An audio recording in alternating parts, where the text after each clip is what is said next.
Morning, everyone. Go ahead and open up your Bibles to the book of Daniel while I turn my mic on here. And just good to be here with you all this morning. And we have several visitors, and it's always good to have the Huntleys in town. Of course, they already passed through town once on their way out to Missouri and St. Louis, and Chris and Sean went on to Florida College, where Chris is going to be starting a new job being a professor at that college, and so it's nice to have them, as they're backtracking on their way back to Oregon, to have them with us here so they can worship with us on a Sunday morning. And just again, always a joy to have them, and hopefully we'll see you again in November as well. But we'll definitely be thinking of you guys, because I know that's going to be some hard time spent apart there, and as you guys are going to be moving there a little bit later on. Next year, I guess, is what it will end up being. So you'll definitely be in our prayers, and I know that'll be a hard time, but it'll definitely be worth it. And just I feel pretty proud to be friends with a professor, with a learned professor that I can ask questions and whenever I'm stumped. So anyways, but really happy for Chris and for the family, and happy to have you with us this morning. Appreciate the songs, and as well as the Lord's Supper talk this morning. Appreciate that, Andy, and treating it for what it is. I've grown to look at this the way that I think most of us see the Lord's Supper, and that is as the pinnacle of our worship service. And sometimes we go through the service as though this is the pinnacle. And this is important so long as I do my job, which is to simply give you the word. But it's that table which reminds us what binds us all together, as was so elegantly put this morning. That it's the sacrifice of Jesus. That is why we're here. We're here to remember that. And so again, just appreciate those words that were shared by Andy.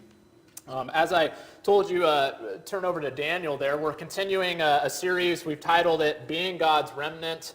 And throughout this quarter, we've been focusing on a particular aspect of that idea. We know throughout Scripture there is this idea where God's people often find themselves amongst a relative minority.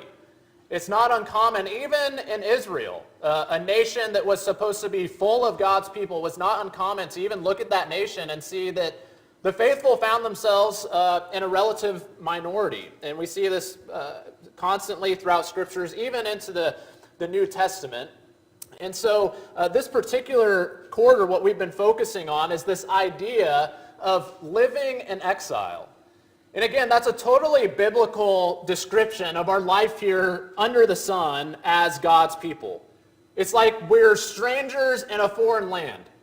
We're abiding by a higher law, a higher code, as we consider ourselves not so much citizens of this earth or citizens of, Wichita, Kansas, USA, but the thing that supersedes that and really defines us is the fact that we find our citizenship in heaven.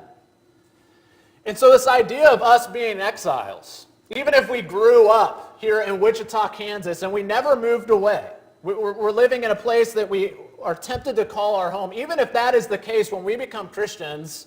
As long as we're living in this world, to a certain extent, we could call and describe our existence as living as exiles. And that kind of helps us have a proper, healthy perspective. But there is a danger. There's a temptation when we talk about this theme and when we contemplate our life here as exiles. It's no secret that today that it's very common to divide people into two camps.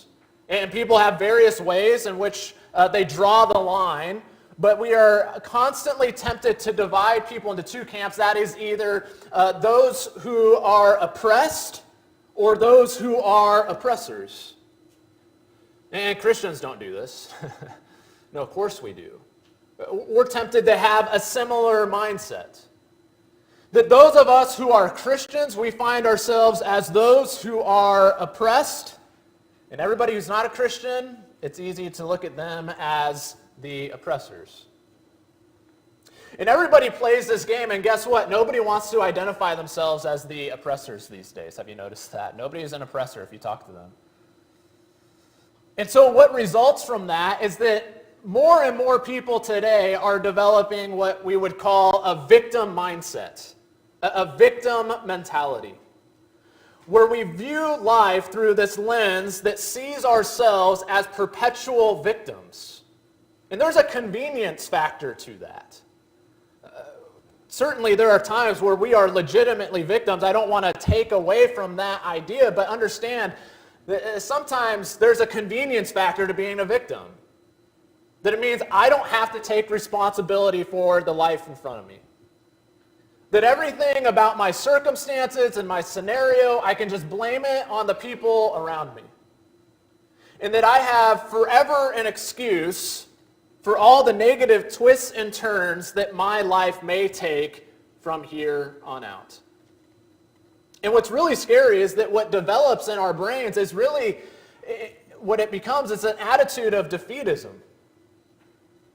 And so as Christians, what this looks like is we look at the trajectory, the moral trajectory of the world around us, and we say, well, things are just going to get worse for Christians from here.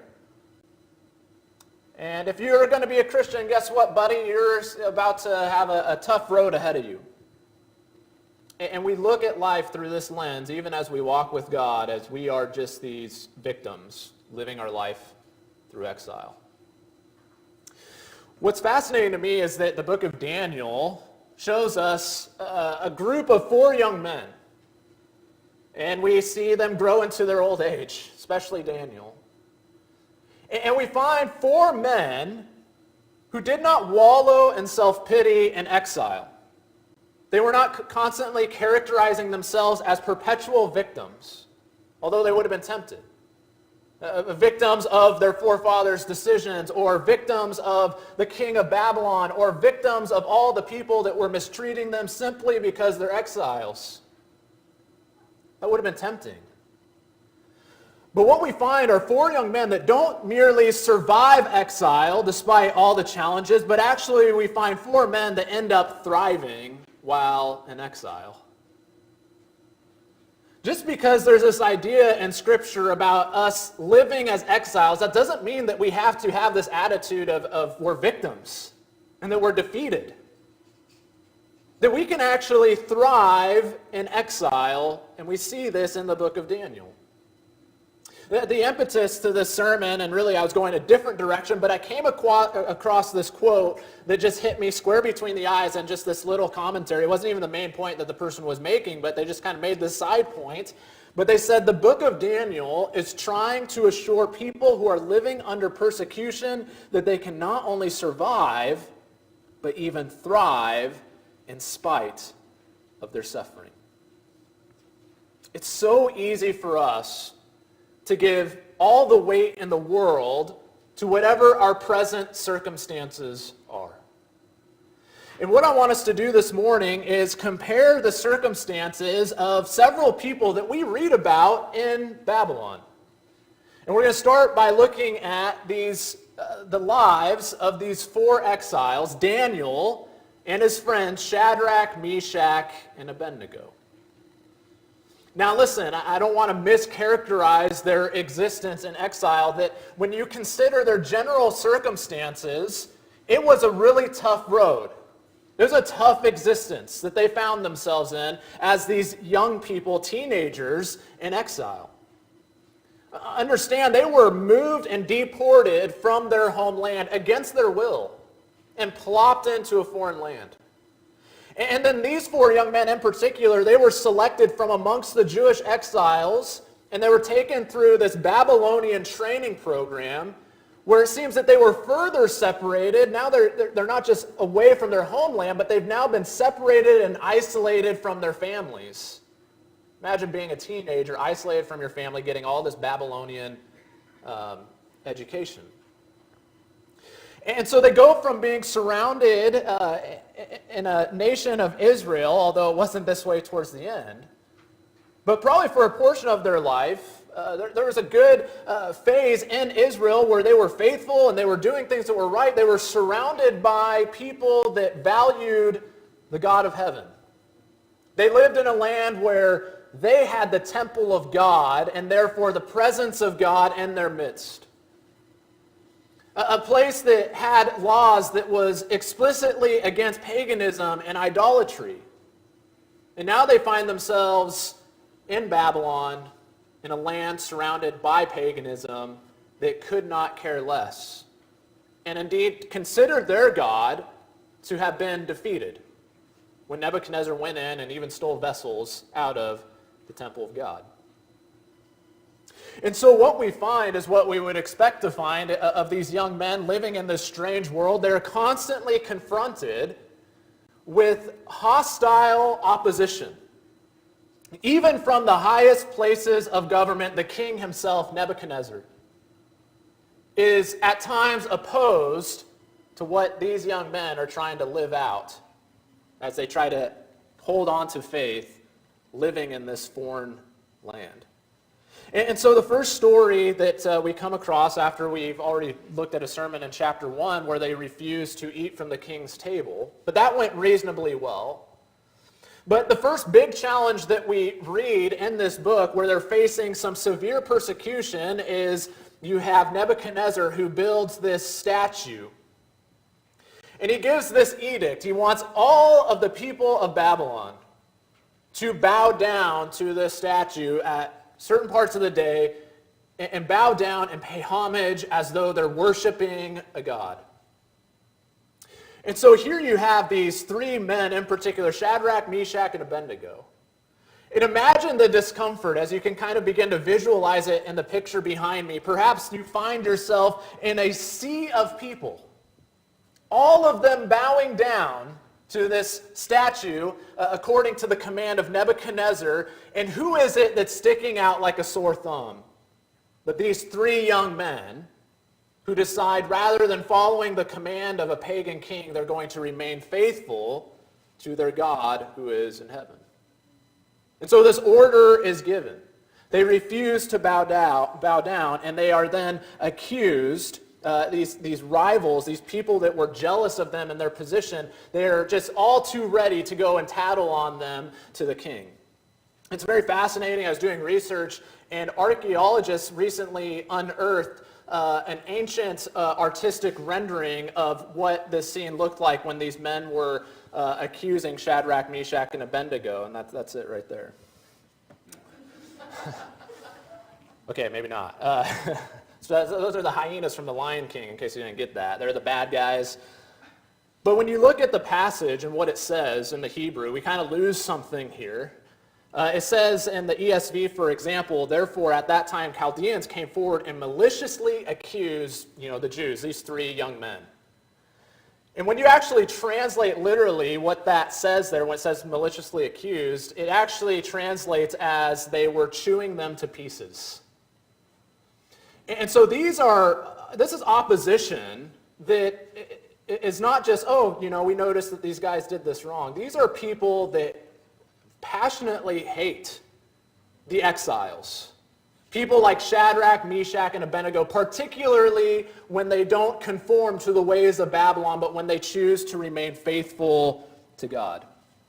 And so this, upon hearing this, Nebuchadnezzar, you can imagine this king with this huge ego, he is enraged and furious, and he is calling out Shadrach, Meshach, and Abednego on the carpet, and they're brought before him.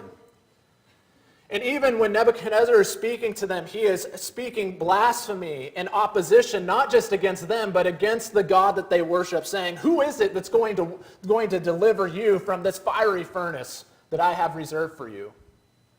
As they're threatened with death if they don't recant, if they don't at this moment bow down to the statue according to the command of Nebuchadnezzar.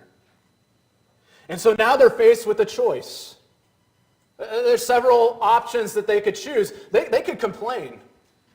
They could complain and say, you know what, this law, it is wrong. This law is immoral. Do you understand that this law is asking, you're asking us to do something that goes against our religion? If it were us, we would say, do you realize, Nebuchadnezzar, this law goes against the Constitution of the United States, freedom of religion, and we could start going at it right there, having an argument. Of course, he's king, so maybe it wouldn't be wise to do that in those days. Or they could compromise. They could say, you know what, let's just bow. We don't really mean it. God knows our hearts. Let's just bow and appease the king. They could claim to be victims. Well, our people, we've always been attacked. From the time you brought us here, we've been mistreated. And I find it fascinating, you don't get a hint of we're victims. Instead, what Shadrach, Meshach, and Abednego, what we see in them is they just ooze this confidence, this unwavering faith and trust in God. And I want to say, when that's the case, we have no room for a victim mentality when we are trusting a God that we hold to be almighty, to be Lord of lords and King of kings, even over those like the arrogant Nebuchadnezzar. And so what they say is, they answer the king in verse 16, "O Nebuchadnezzar, we have no need to answer you this matter.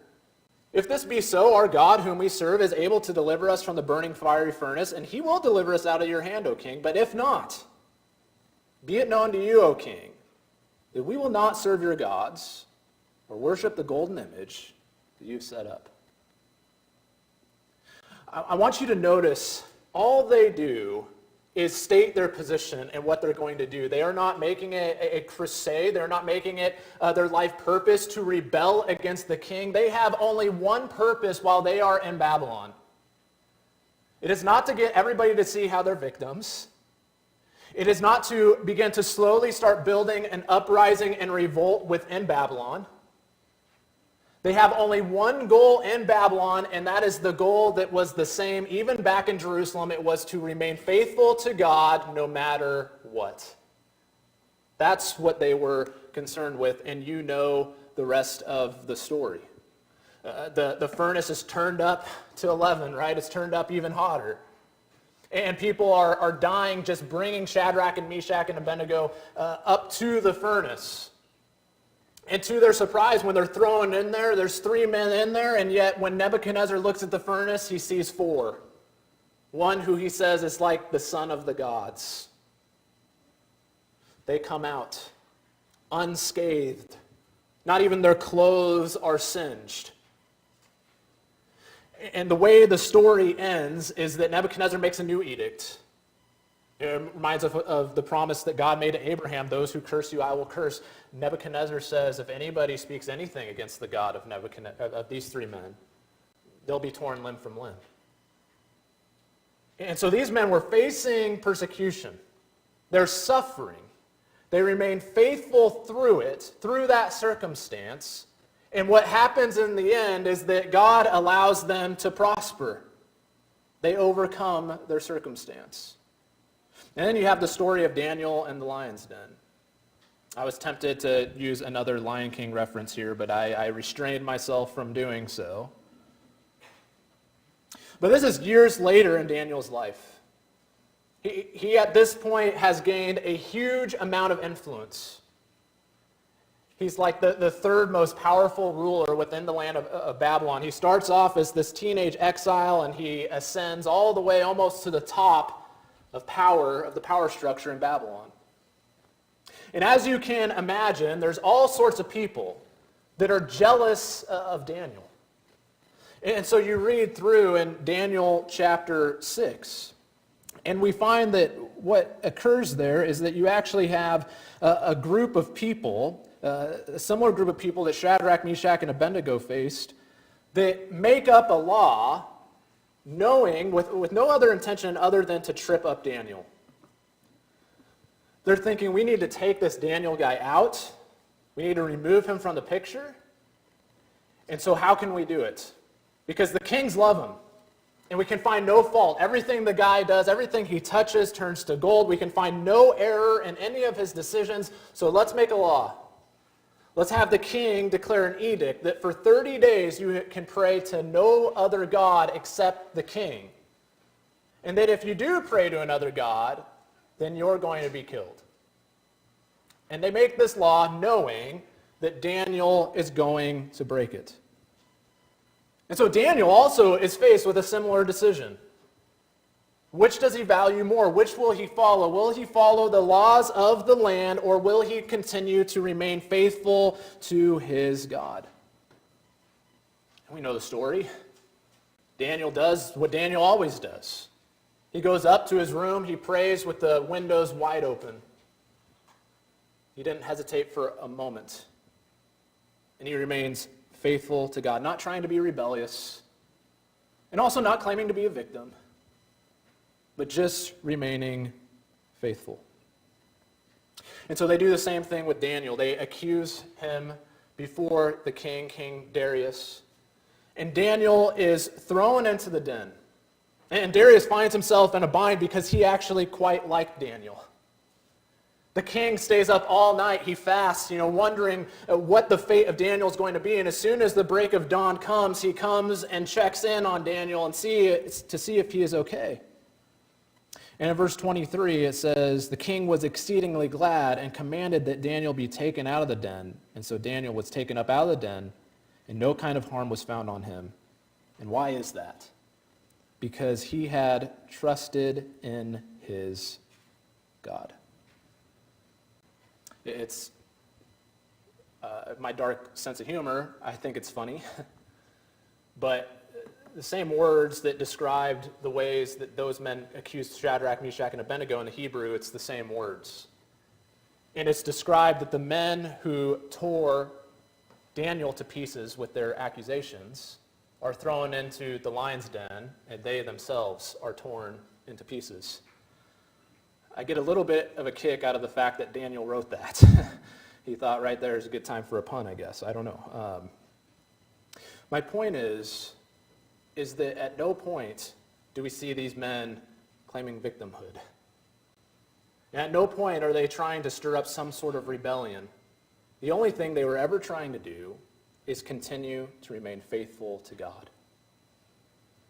And as they face these circumstances, where they had every opportunity to just give in and say that we're defeated, they overcome them, and we find that the end result is that Daniel's foes are destroyed, and Daniel continues to prosper throughout the days of Darius and even the next king, King Cyrus. That's the lives, in short order, of 4 exiles who start off as teenagers in Babylon. Now I'd like us to contrast that and consider the lives of 2 kings in Babylon that we read about in the book of Daniel. Those kings are Nebuchadnezzar and Belshazzar. We look at Nebuchadnezzar and we know that he's a famous character not just in the Bible but throughout history. But let's consider and contemplate for a moment his circumstances. Couldn't have been better, right? You're king, you're wealthy, you're the most powerful nation in all the world at this point in time. You've recently, taken captive, all these prisoners of Israel. Your kingdom is spreading. They say that his hanging gardens that existed in Babylon, which we only have some historical records about, some references to, that's classified as one of the 7 ancient wonders of the ancient world. And so here's a guy who's accomplished it all. What does he want? He can get it. He's got all the power, all the success, all the money, anything that you could set out to achieve in this world, especially back then, this guy had done it. He had achieved it. And he felt pretty good about it. And it says in Daniel 4, verse 29, at the end of 12 months, he was walking on the roof of the royal palace of Babylon, surveying his kingdom. I use that jokingly. We were talking about Layla the other day. She's out there we were saying she's surveying her kingdom like a queen, looking at the backyard, at all the rabbits and the flowers. She just has this way. 2-year-olds walk around like they own the place. It's kind of funny. She definitely runs her house, but that's another story. But here's the king of Babylon, walking on his roof, surveying his kingdom, just drinking in all that he has accomplished and all that his kingdom has accomplished. Perhaps reflecting on where he was to where he is now. Look what I've done. The king answered. Answered who? Oh, he answered himself. giving himself a nice little pat on the back. Is this not great Babylon, which I have built by my mighty power, as a royal residence and for the glory of my majesty? Circumstances couldn't get any better. And he put a lot of weight in those circumstances, didn't he? Well, the very next verse, something happens. And at that moment, God rebukes him and humbles him. And we learn that in verse 29, that is the last hint of pride that we ever see in Nebuchadnezzar ever again. He's driven mad. In verse 33, it tells us immediately the word was fulfilled against Nebuchadnezzar. He was driven from among men, ate grass like an ox, and his body was wet with the dew of heaven, till his hair grew as long as eagle's feathers, and his nails were like bird claws. That's quite a description. His nails were like bird claws. Circumstances changed quickly. In an instant, this man's life changed. Until he humbled himself and he recognized God and how mighty God was. And finally, in verse 37, these are some of the last words we read of Nebuchadnezzar. Those who walk in pride, he is able to humble. Unfortunately, his son Belshazzar doesn't learn the lesson the easy way. And we're introduced to him in the very next chapter, where it says, King Belshazzar made a great feast for 1,000 of his lords and drank wine in front of the 1,000. We find here a man who is living the way that most people live when they're raised by the uber wealthy, powerful, and successful. Babylon is a well-oiled machine. It's taking care of itself. There's only one thing left to do, and that is to party. And we see that he knew how to party. Doesn't have a care in the world, just invites all his friends, invites all these thousands, and they get crazy drunk. What does he want to do? He wakes up that day, life's a vacation, whatever he wanted. Circumstances from the worldly point of view for Belshazzar were, again, as good as they get, reaping all the benefits of the hard work of the kings that came before him. So what was his life about? It was about sex, drugs, and rock and roll, right? And he responds to those circumstances similarly to the way that Nebuchadnezzar responded when he was walking on the roof and observing his kingdom. We see a man that is full of pride. Even in this party, he's so proud and blasphemous towards God that he orders the vessels from the temple that Nebuchadnezzar had taken, the vessels that belonged to the house of God, he orders those to be brought in, these sacred objects that were to be used in the context of Jewish worship. He has them brought to his palace, and they're drinking and partying out of those, and they're worshiping all of their pagan gods. Well, for Belshazzar, too, things change in an instant. You got this strange story where he sees a hand writing something on the wall. And he's panicked. He goes from party hardy to fear and trembling. And people are trying to console and comfort him, and they say, what does this say? What does it mean? And finally they say, we know somebody that can interpret it, and who is that person? It's Daniel. And he says, this is the interpretation of the matter. Mene, God has numbered the days of your kingdom and brought it to an end.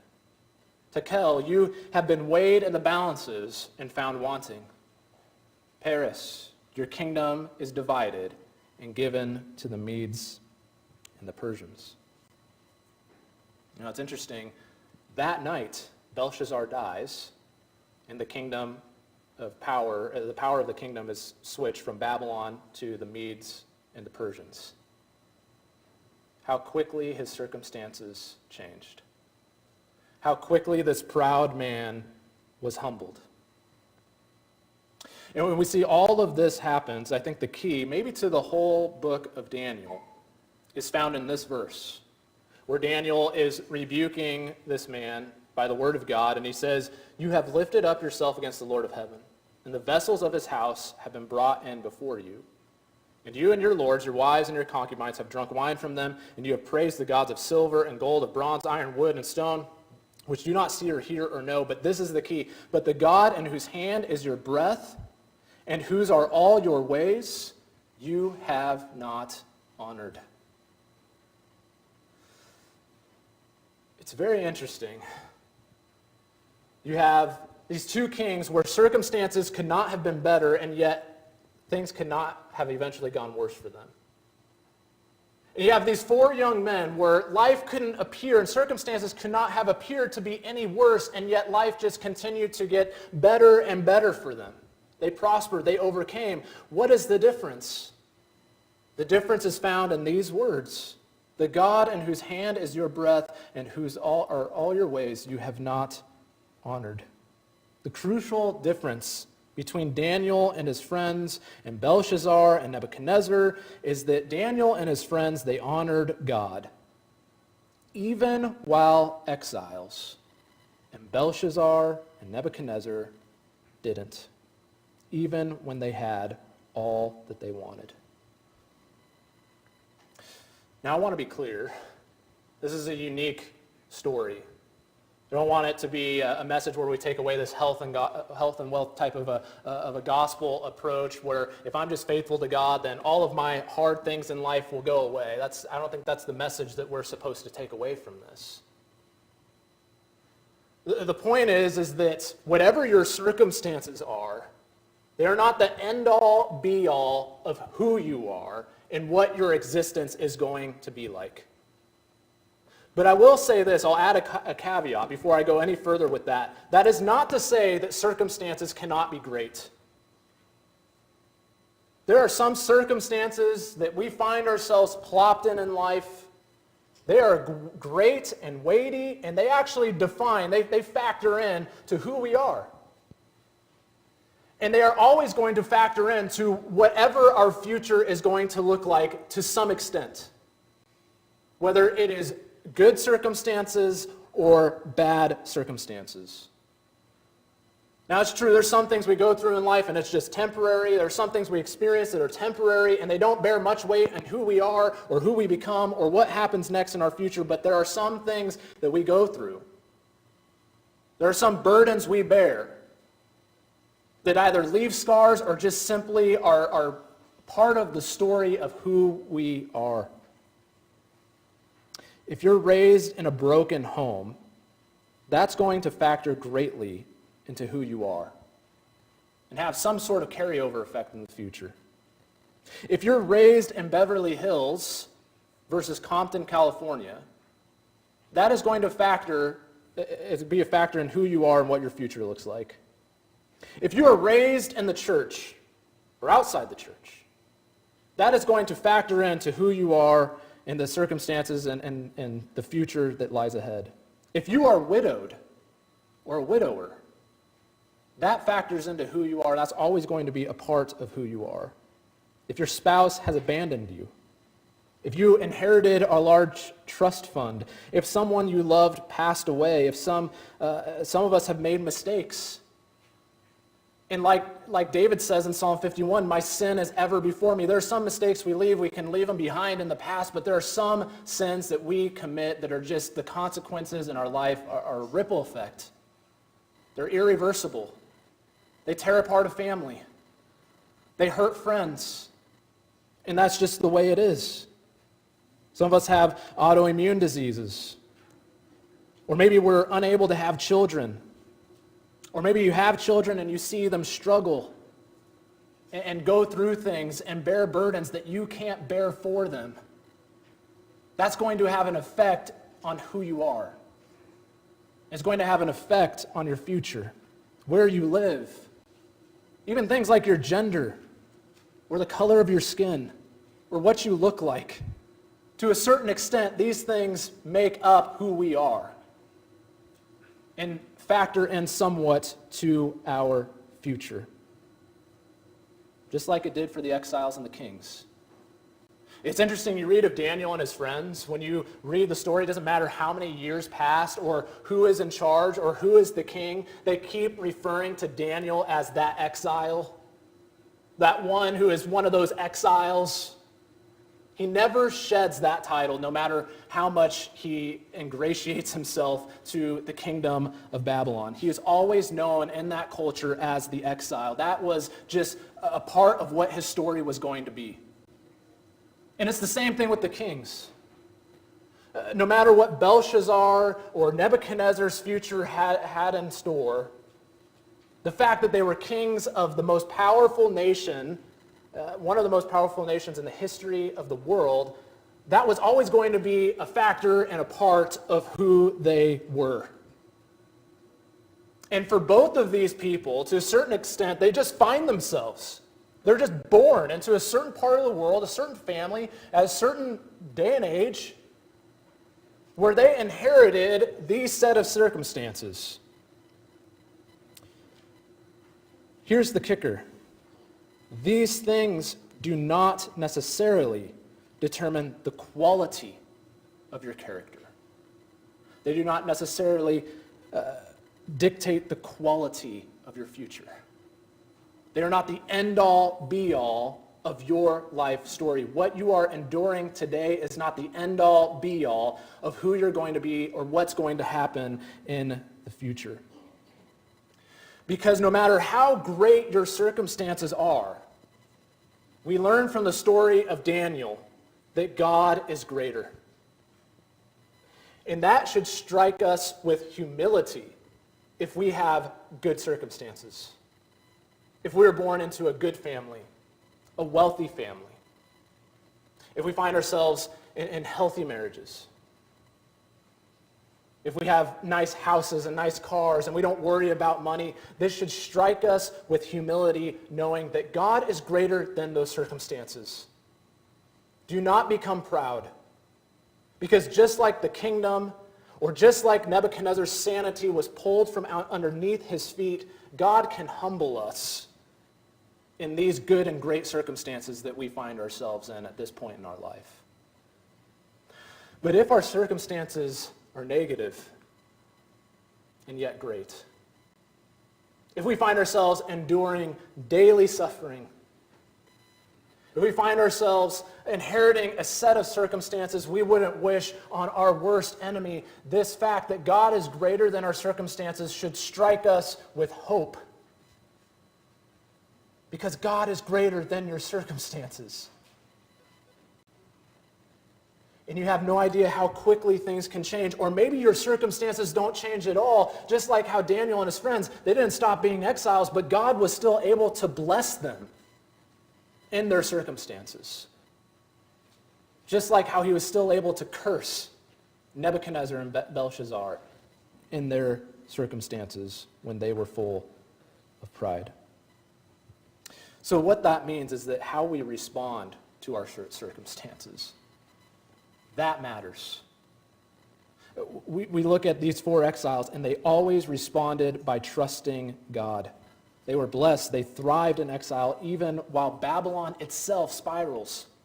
Daniel outlives the entire kingdom of Babylon. He outlives multiple kings. They're all dropping like flies. Daniel is still standing there because it was God's will, and he trusted in God, and God took care of him. They recognized God was greater than their circumstances. Whether they were facing exile, facing a fiery furnace, facing a den of lions, they understood that he was always able to bless and to deliver. They could have played the victim. They could have done that. Every step of the way they could have played that. But instead, they were too busy trusting in God. You know what happens when we're constantly playing the victim? You want to know why that's our mentality and our mindset? A lot of times it happens because we are magnifying circumstances to the point where we say these circumstances are just always going to define who I am. And they can't be overcome. And what we need to be doing in those scenarios, not that it will fix everything, but we need to be focusing on God, the God who is able. It was not their circumstances that determined the quality of their character. It wasn't the circumstances that determined the quality of their life or even their future, though it did factor into it. But it was their response to God. And the fact that he was able, it was through placing faith in him that allowed them to continue to overcome. if they can overcome fiery furnaces, and a den of lions, and literal exile, I would suggest that we can overcome, we can endure without turning to an attitude of defeatism or victimhood. We can overcome poverty. We can overcome broken families. We can overcome and endure political upheaval. And I'll say this, our deliverance may not be like what we read, these miraculous deliverances we read in Daniel, but we say, like Shadrach, Meshach, and Abednego, that God can deliver. But if not, essentially what they said, we're going to trust God anyways. Knowing that for God's people, blessing is inevitable when we keep trusting Him. Isn't Jesus the paragon of that fact? That blessing is inevitable if we keep trusting Him? It does not get darker than the scene, as we've been going through on Sunday mornings, than when we see Jesus suffering on the cross, and yet we see Him raised from the dead 3 days later. What does that teach us? What do we learn from that? We learn that from our darkest hour, in your darkest hour, picture that moment where you are in your hospital bed, and your breath is getting slower, and your family is standing around you preparing themselves for what's about to happen, and you finally breathe your last breath. What the death, burial, and resurrection of Jesus teaches us is that that moment, the darkest moment that a human being can face, instantly leads to the most incredible blessings that you will ever experience. The great humiliation of Jesus resulted in great exaltation. He's exalted and ascends up into heaven and sits today at the right hand of God. As one person puts it, death can only make me better. Now, if that's true of death, I would venture to say that can be true of just about anything else we will face in this life. I don't want this message to be purely individual. I want this also to be a message for the church. As we consider ourselves, hopefully, the remnant. Hopefully, more importantly, God considers us to be that. The lesson of Daniel seems to be God can bless His people and help them thrive even in exile. And as we look at the world around us, if we are ever tempted to doubt that, let us open our Bibles and consider all that God's people have been through and been brought through. Let us consider how God made man to become friends with lions, or how some of His people laughed together in fiery furnaces, or those that sang for joy while sitting in prisons. We recognize those that discovered great power while they're enduring weaknesses. We see time and again those who found freedom from all kinds of slavery. We even know those who have gained mastery over addictions, received blessings while everyone considered them cursed, even those that obtained life and death. If that's true of the people in the Bible, and even in cases where we know people like that, we can raise godly children in these times. We can be the first in our family to have a successful marriage. We can remain stable during unstable times. We can find peace while the world is in turmoil. We can make a difference in areas that are considered by others to be a lost cause. We too can thrive in exile if the Lord wills, however the Lord wills, for one simple reason, because He's able. He's able to do that. It's not because of us. And so my challenge this morning is, let us not fall prey to victimhood or defeatism because we worship an almighty God. Let us place our trust in God rather than our circumstances. If you're here this morning, you might be lost. You might be burdened with the guilt of sin. Understand, God can change your circumstance in an instant. By repenting, by placing faith in Him, by being baptized, you have your sins washed away. and all that burden is lifted, it's shed. You're raised in newness of life. If you would like to ask questions about that, or express interest in that, or you have any spiritual need that you think we can help you with at this time, I'll be in the back. You can talk to me there as we stand and sing the song of invitation.